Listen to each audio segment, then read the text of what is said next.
오늘 우리 역대하 강의 이제 마지막 시간, 역대하 강의 마지막 시간, 입으로 하신 말씀을 이루시려고라는 제목으로 오늘 하나님의 말씀 전합니다. 혹시 예전 소설이긴 하지만 이문열 작가의 추락하는 것은 날개가 있다라는 좀 한때 유명했던 소설이 있습니다.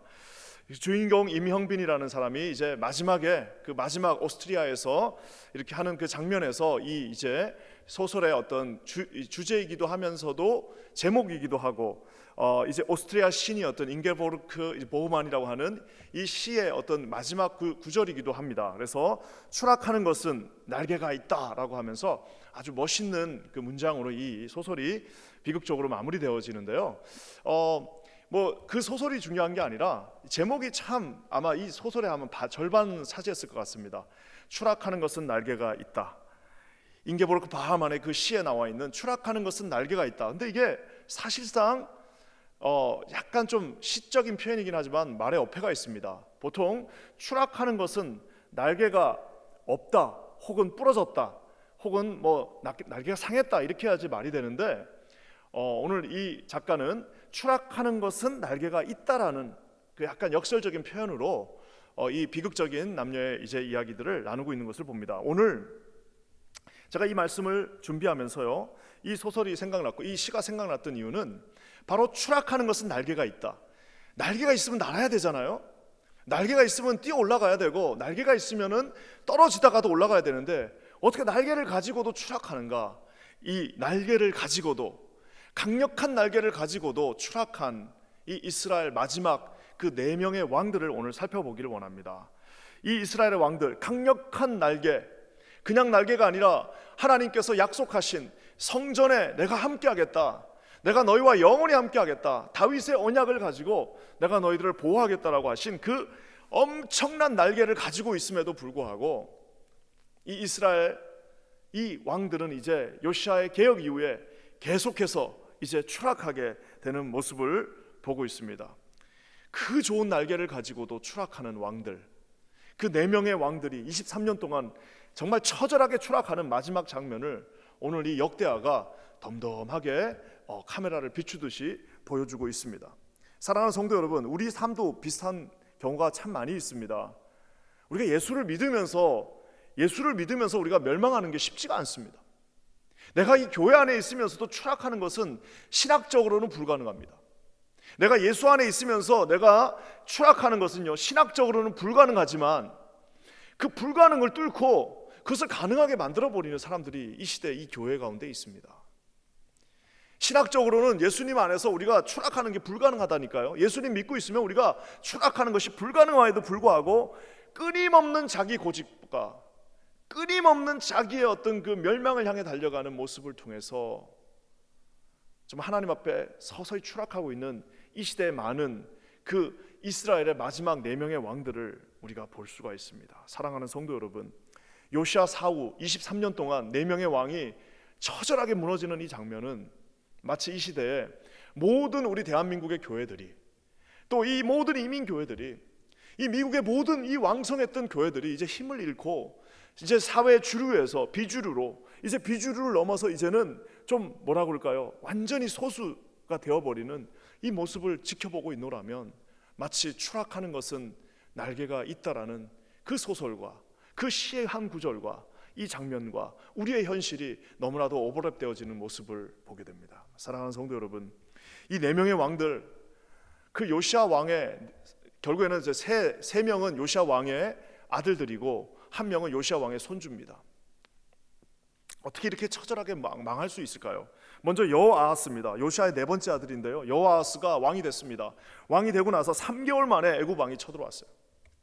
왕이 됐으면 좀 이 정신을 차리고 좀 자기 주관을 내려놓고 지금 상황이 어떻게 돌아가는가를 봐야 되는데, 이 젊은 혈기 있는 왕이 되자마자 어떻게 했습니까? 애굽하고 한 번 더 싸우겠다. 자기는 힘이 하나도 없는데, 자기는 지금 아무것도 없는데 싸우겠다라고 어떻게 보면은 그렇게 막 기고만장하게 나가다가 3개월도 안 돼서 이 애굽의 왕이 와가지고 어떻게 했습니까? 그를 완전히 축출해버리고 그 왕을 이집트로 끌고 가버립니다. 그러면서 엄청나게 많은 그 전쟁 위약금을 그들에게 물게 하는 모습을 봅니다. 결국에는 예레미야 예언처럼 이 여호아하스는 결국에는 이집트 땅에서 비참한 최후를 맞이하게 됩니다. 자, 이제 그러고 나니까 여호아김이라고 하는 여호아하스의 형제이기도 하고 요시아의 둘째 아들이기도 합니다. 이 여호아김을 이제 왕으로 또 세웠습니다. 왕으로 세웠는데요, 11년 동안 왕으로 있으면서 아니 자기 형이 그렇게 자기 동생이 그렇게 축출되는 모습을 보면 좀 잘할 법도 한데 많은 악행을 저질렀다라고 얘기합니다. 심지어는요, 선지자가 와서, 그 당시 선지자는 지금의 목회자들하고는 좀 다릅니다. 그 당시 선지자는 하나님이 직통 계시를 주신 분들이에요. 가서 하나님이 직통으로 가서 말했는데 그 선지자의 말을 무시하고 하나님의 그 말씀을 불태워버리는 정말 천인공노한 일을 하는 것을 봅니다. 결국에는 바벨론 왕 느부갓네살이 와서 포로로 끌고 갔다가 나중에 결국에 돌아는 오는데 예루살렘 안이 아닌 예루살렘 바깥에서 나귀들과 함께 아주 비참하게 최후를 맞게 되는 것을 보게 됩니다. 자, 이런 비참한 최후가 나니까 이제 세 번째 여호아긴이 왕이 됩니다. 여호아긴 8세, 8살 혹은 18살이라고도 하는데요, 8살의 젊은 어린 나이에 왕이 됐는데 3달 동안 통치하다가도 놀랍게도 성경은 그도 악을 행했다라고 말하고 있습니다.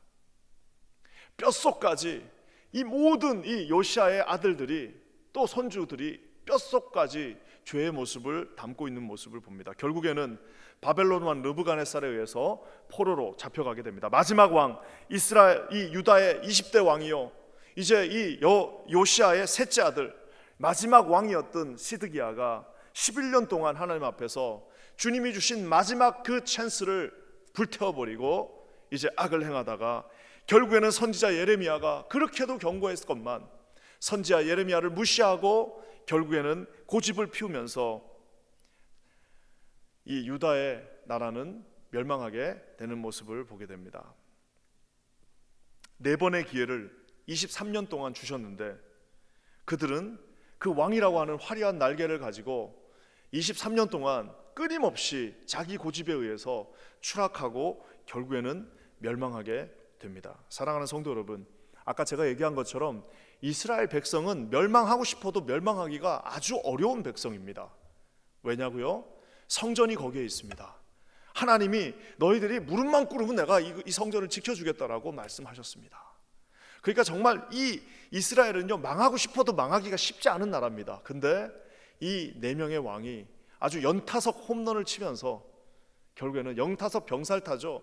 연타석 병살차를 치면서 결국에는 자침한다라고 하죠.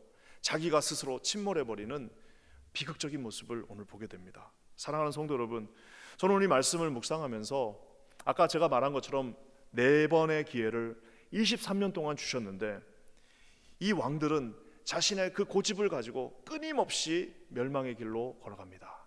하지만 또 하나님께서는, 하나님도 한 고집 하시잖아요. 더 큰 고집을 가지시고 하나님의 그 강력한 뜻으로 끝까지 그들을 구원하시고자 하는 그 노력을 아주 상반되게 보여주는 오늘 이 말씀을 보게 됩니다. 저는 오늘 이 말씀을 통해서 하나님께서 입으로 하신 그 말씀을 어떻게 결국에는 이루어 가시는가, 인간의 그 고집스러운 그 멸망의 길에서도 어떻게 하나님이 자기가 입으로 말씀하신 그 말씀을 온전하게 이루어 가시는가에 대해서 말씀을 통해서 살펴보기를 원합니다. 먼저 이 멸망하는 4명의 왕들의 고집스러운 그 모습 속에서 공통점이 있습니다. 이 4명의 왕들은요, 공통점이 있습니다. 멸망하는 사람들은 공통점이 있습니다. 그것은 뭐냐? 아무리 그 뭐라고 그럴까요? 하나님이 경고를 해주셔도요, 그거를 자기 눈으로 봐도요 깨닫지를 못합니다. 봐도 깨닫지를 못합니다. 우리 5절 말씀 한번 다 같이 읽겠습니다. 5절이에요. 시작. 여호아김이 왕위에 오를 때 나이가 25세라 예루살렘에서 11년 동안 다스리며 그의 하나님 여호와 보시기에 악을 행하였더라. 여러분, 이 4명의 왕들의 이 계속해서 이제 여호아김을 포함해서 계속해서 등장하는 한 단어가 있습니다. 그것은 뭐냐? 여호와 보시기에 악을 행했다라는 말입니다. 하여튼 이스라엘이든 북이스라엘 남유다의 모든 왕들 중에 하여튼 하나님의 평가는 한 줄입니다. 여호와 보시기에 좋았더라, 혹은 여호와 보시기에 악을 행하였더라라고 하는데요, 이 4명의 왕이 계속해서 망하면서도 자기 형제들이 그 자기 선 왕이죠, 자기 앞에 있던 왕이 결국에는 여호와 앞에서 악을 행하면서 망하는 모습을 자기의 두 눈으로 똑똑히 보면서도 마치 불나방이 자기가 불에 들어가면 죽을 것을 직감하면서도 그 불로 뛰어드는 것처럼 마치 불나방의 모습으로 이 네 명의 왕들은 그 죽음을 향해서, 그 멸망을 향해서 달려가는 모습을 보게 됩니다. 우리는 이렇게 질문할 수 있습니다. 로직하게, 아주 논리적으로, 아니 그거를 보면서도 왜 저렇게 똑같은 저 실수를 계속해서 범하나? 아니 그 선왕들이 그렇게 비참하게, 정말 그렇게 비참하게 멸망하는 모습을 보면 좀 바꿔볼 법도 한데, 아니 저렇게 비참하게 멸망하는 모습을 봤더라면 좀 겁을 먹고라도 좀 그 모습을 한번 바꿔볼 법도 한데, 우상을 섬기면 그렇게 안 된다라고 그렇게 선지자들이 말하면 한 번쯤은 그 마음을 돌려볼 법도 한데요. 여러분, 인간의 고집은 이 세상 어떤 것보다도 강력합니다. 하나님 앞에 다스려지지 않는 그 고집은요, 아무도 꺾을 수 없습니다. 우리가 교회 나와도요, 하나님 앞에 다스려지지 않는 그 고집이 있는 한 하나님이 저와 여러분을 사용하기가 쉽지가 않습니다. 우리 고집은요, 하나님이 주신 확신으로 변화되어야 되는데, 그 하나님이 주신 확신이 아니라 자기 고집을 가지고 그 앞에 서 있는 한 결국에는 아무리 자기 눈앞에서 몇 명이 죽어나가는 모습을 봐도 그 사람은 그 고집을 꺾을 수 없습니다. 많은 분들이 역사 공부를 잘해야 된다고 합니다. 역사 공부를 잘해야 되는 이유는 역사를 통해서 우리가 배우자, 타산지석으로 삼아서 역사를 통해서 우리가 배우고 역사를 통해서 우리가 실수를 하지 말자라고 얘기하는데요, 많은 인류학자들이 말합니다. 인간은 결국에는 역사를 통해서 배울 수 있지 않다라고 결국에는 주장합니다. 왜요? 인간은 역사를 통해서 전쟁을 하면 서로 고통스럽다는 것을 역사를 통해서 너무나도 잘 알고 있습니다. 그래도 또 전쟁을 합니다. 인간은 서로 싸우면 망한다는 사실을 알고 있어요. 근데도 또 싸웁니다. 왜? 역사가 그거를 보여주고 있음에도 불구하고 결국 그래서 좋은 역사가들은 뭐라고 말하냐면, 인간이 역사를 통해서 배울 수 있는 것은 딱 한 가지다. 인간이 역사를 통해서 배울 수 있는 것은 딱 한 가지인데, 그것은 뭐냐? 역사를 통해서 인간은 배울 수 없다라는 것을 우리는 배울 수 있다라는.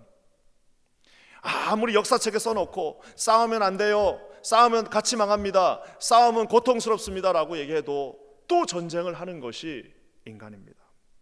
사랑하는 성도 여러분, 이렇게 하나님께서 계속해서 경고를 주시면 알아볼 법도 한데, 23년 동안 하나님이 끊임없이 경고해 주심에도 불구하고 이 왕들의 그 고집은 아무도 꺾을 수가 없었습니다.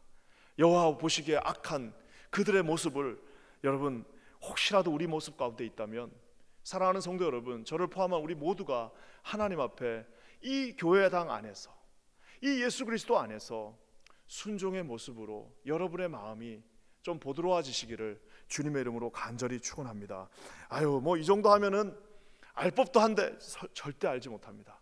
성령의 그 불이 저와 여러분의 그 악한 심령을 지지지 않는 한은 우리 하나님 앞에 온유한 심정으로 설 수가 없다라는 사실입니다.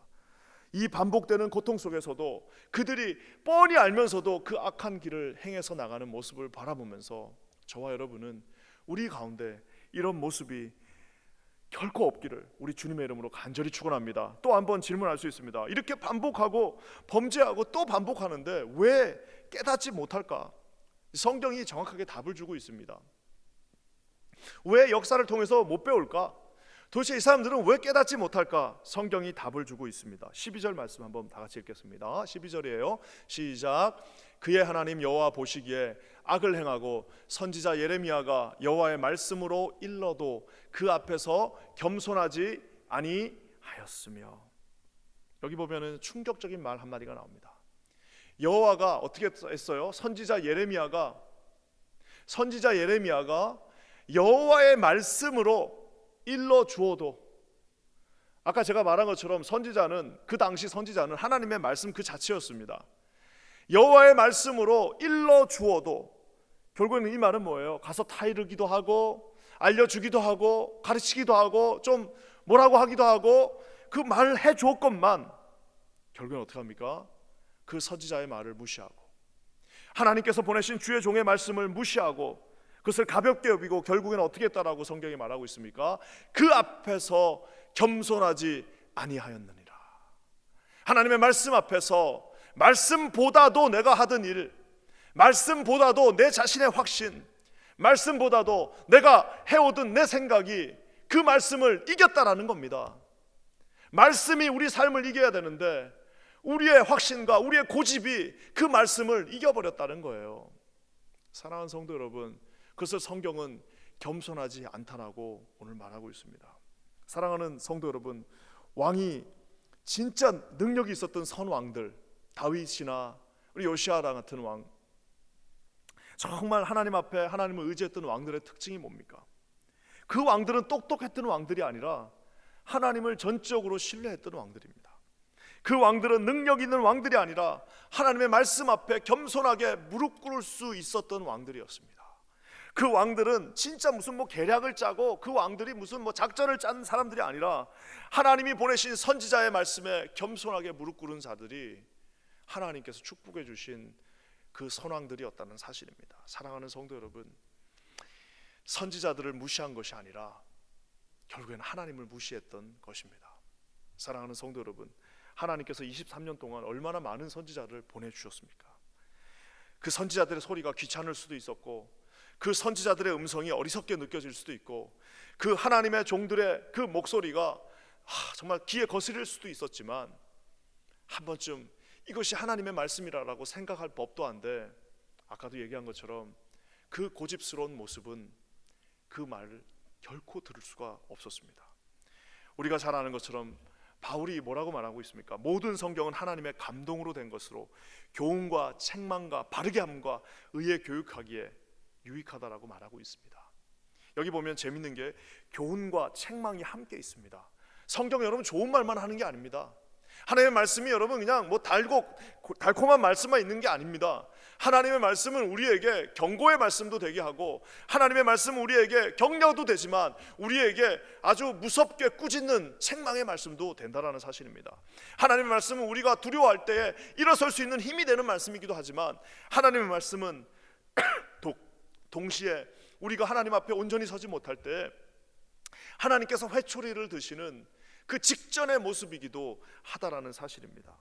사랑하는 성도 여러분, 저는 기도하기는 우리 퀸즈 한인교회 모든 성도들이 이 하나님의 말씀 앞에, 하나님이 주시는 그 말씀 앞에 유순한 순종의 마음으로 서실 수 있는, 그래서 자기 자신을 하나님의 말씀이 떨어졌을 때 그 말씀으로 비록 내가 결정했다 하더라도, 비록 내가 하나님 앞에 섰다 할지라도 다시 한번 체크업하고 하나님 주신 말씀대로 순종하시는 여러분, 저와 여러분 모두가 되시기를 주님의 이름으로 간절히 축원합니다. 결국에는 이 고집이 있었던 인생, 결국에는 고집이 있던 인생은 불쌍한 인생입니다. 아무리 똑같이 주님께서 똑같은 사인을 계속해서 주셨지만, 주의 종들을 통해서 계속해서 말씀해 주셨지만, 이 말씀을 통해서 끊임없이 하나님께서 말씀해 주셨지만 겸손하지 못한 결국 그들은 날개를 달고 두 눈을 뜨고 손에 칼을 든 채로 온 몸에 힘을 가지고 있는 채로 그들은 서서히 멸망의 길로 갔다라는 사실입니다. 사랑하는 성도 여러분, 날개가 있어서 우리가 날 수 없습니다. 우리가 두 눈을 뜨고 있다고 볼 수 있는 것이 아닙니다. 우리에게 능력이 있고 힘이 있다고 싸울 수 있는 것이 아닙니다.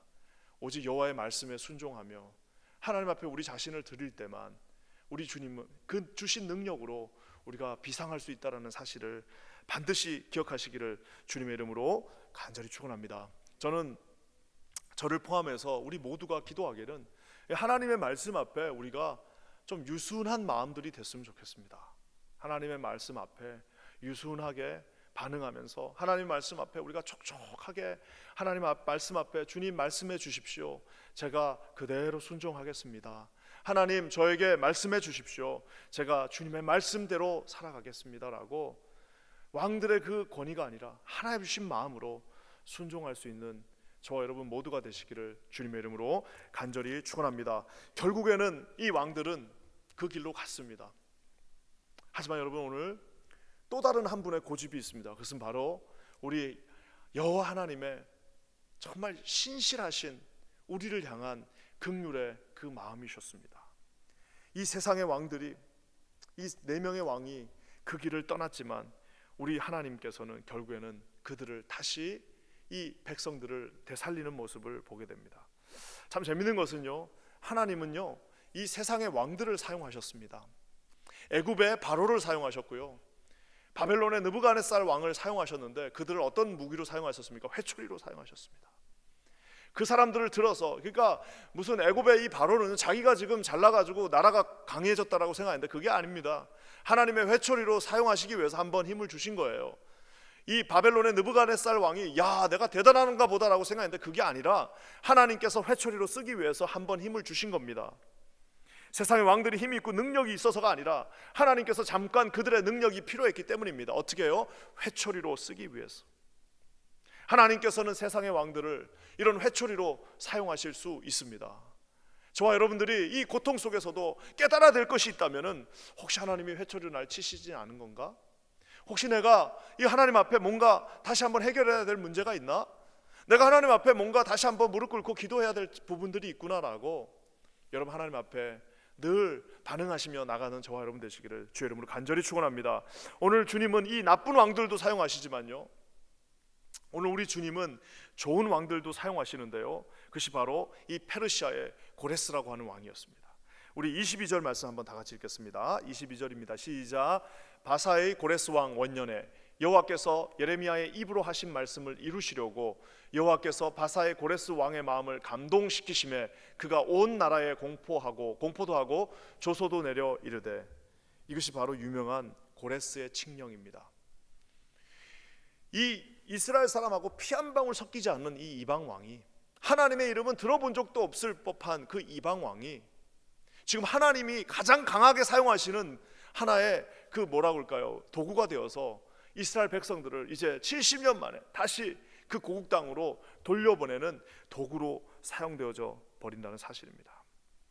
다시 무너진 성전을 이 고레스 왕을 통해서 세우고 있습니다. 그래서 우리 선교사님들 중에 이름을 고레스라고 정하신 분들 많습니다. 그래서 선교사님들 이름 중에 고레스 킴, 고레스 리 이런 분들이 있어요. 왜? 자기가 그 도구가 되겠다는 거예요. 그 열방 하나를 다시 무너진 성전을 세우는 첫 번째 도구가 되겠다라는 그 다짐 속에서 선교사들이 자기의 가명을 고레스라고 많이 만듭니다. 여기서 보면은 우리가 이 하나님께서 왕들을 사용하시는 모습을 보면 두 가지 놀라운 일들이 있습니다. 하나는 뭐예요? 믿지 않는 자들도 하나님이 일하시면 그들이 사용되어진다라는 겁니다. 믿지 않는 자들도 하나님이, 오늘 우리가 그들이 필요하다면 하나님은 믿지 않는 자들도 우리를 위해서 사용하신다는 겁니다. 그것이 좋은 도구가 될 수도 있고 아주 나쁜 도구가 될 수도 있지만 어쨌든 간에 하나님께서는 믿지 않는 자들조차도 다스린다는 사실입니다. 사랑하는 성도 여러분, 우리가 이 나라의 대통령을 위해서 기도하고 이 나라의 지도자들을 위해서 기도하는 이유가 뭡니까? 그들이 비록 믿든지 안 믿든지 간에, 여러분 그거는 그들의 신앙의 문제지만 더 중요한 것은 뭐냐면은 믿든지 않는 간에 세상의 모든 왕들은 하나님의 100% 컨트롤 아래 있다라는 사실입니다. 아무리 그가 나쁜 왕이라 할지라도 그 왕도 하나님께서 컨트롤 하신다는 겁니다. 하나님의 이 영광이 세상 모든 왕들을 다스리고도 남음이 있다라는 사실이 놀라운 겁니다. 또 한 가지 놀라운 것은 하나님은 그 도구들을 선하게 사용하실 수도 있고요, 아주 지저분하고 아주 그냥 뭐라고 할까요? 아주 악하게도 사용하실 수 있다라는 겁니다. 저는 이 말씀을 묵상하면서 한 가지 다짐하게 되는 건, 하나님, 만약 내가 하나님의 도구로 사용되어진다면 이왕이면 축복해 주는 도구, 고레스와 같이 그 70년 동안 기다렸던 그 백성들에게, 야 너희들 가라, 내가 곶감문 풀어 넣어가지고 그거 다 줄 테니까 가지고 가서 니네 그 나라 가서 멋지게 한번 하나님 섬겨봐라. 얼마나 멋있습니까? 이왕이면, 같은 왕이면, 만약에 그 두 왕 중에 하나를 선택한다면 그 바로처럼, 그 느부갓네살처럼 그렇게 그냥 포악한 모습으로 가서 그 사람들의 마음을 아프게 하고 그 성을 가서 무너뜨리고 거기 있는 하나님의 백성들을 죽이는 데 사용되는 그런 도구가 아니라, 이왕이면 뭐예요? 하나님이 주신 그 축복을 가지고, 야 곶감문 열어줄 테니까 가서 마음껏 가져가서 아름답게 한번 사용해보라 라고 말하는 그 도구가 더 아름답지 않겠습니까?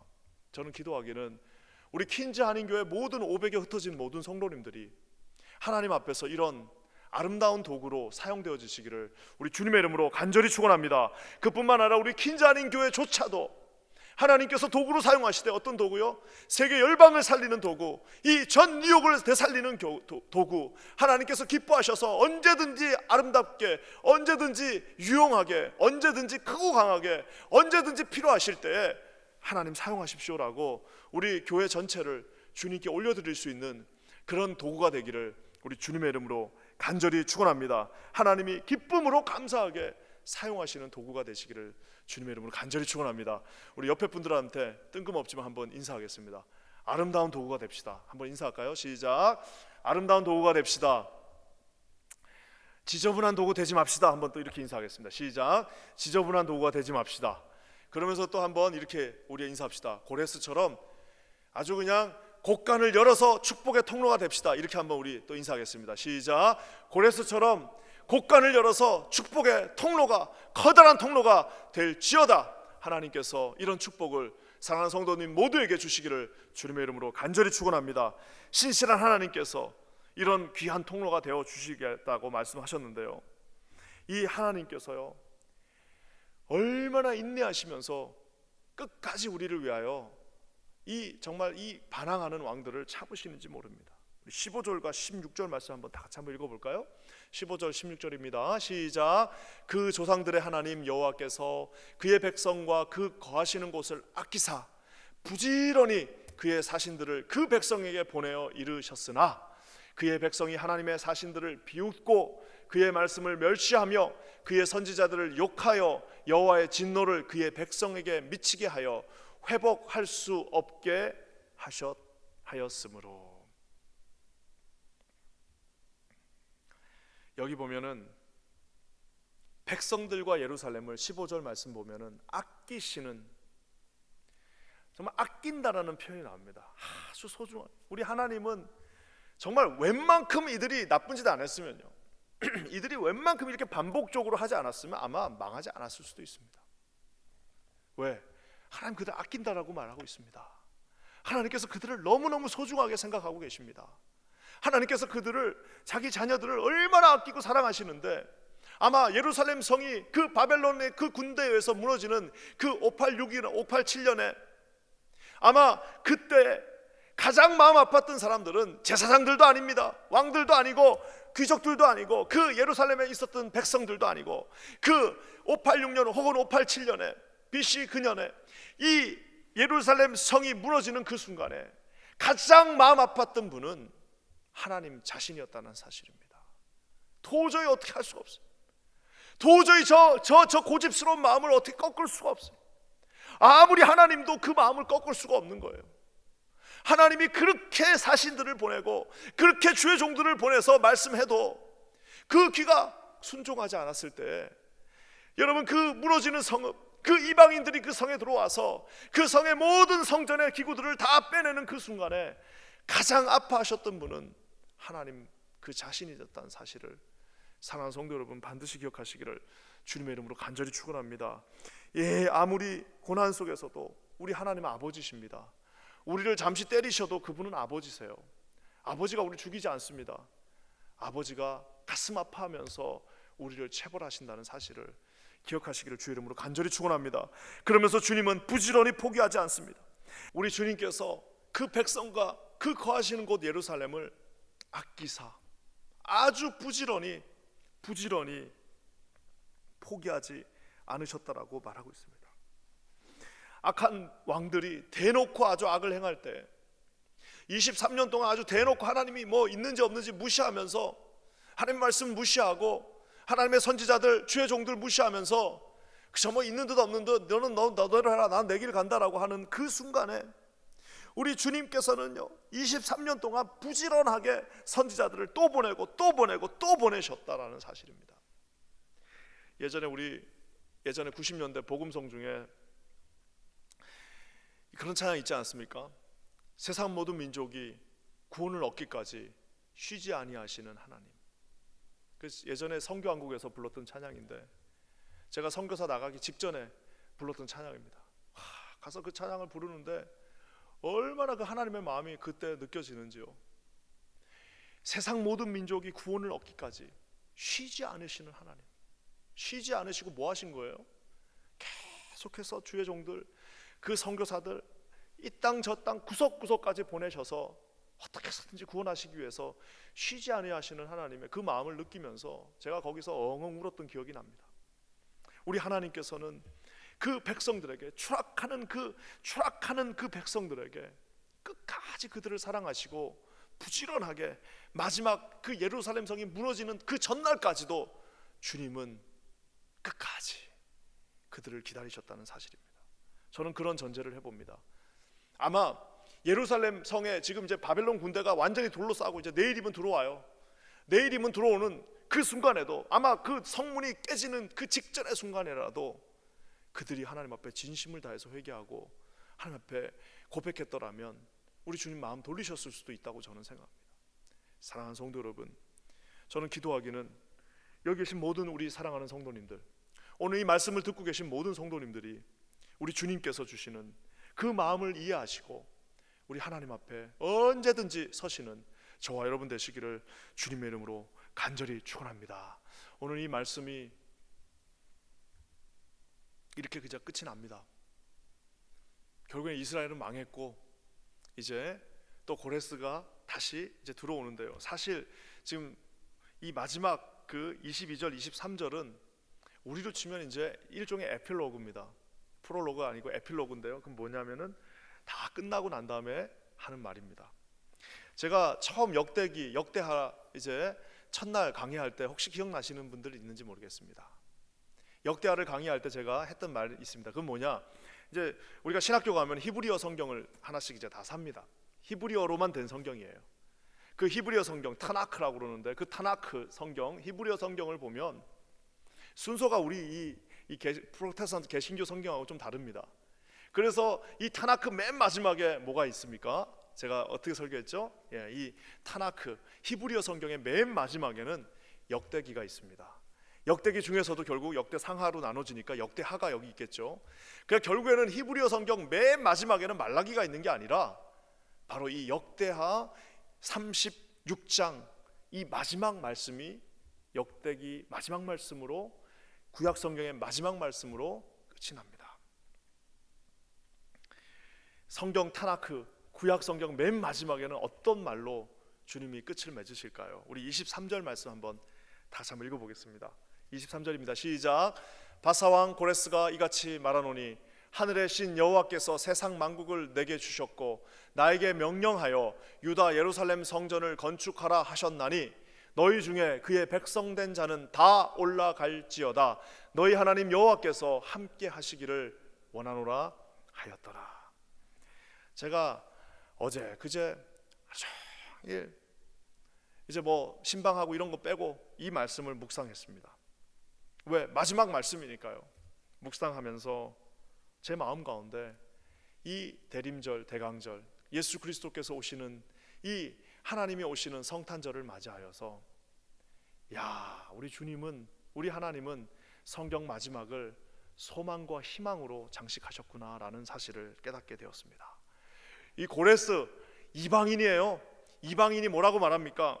성전을 건축하라.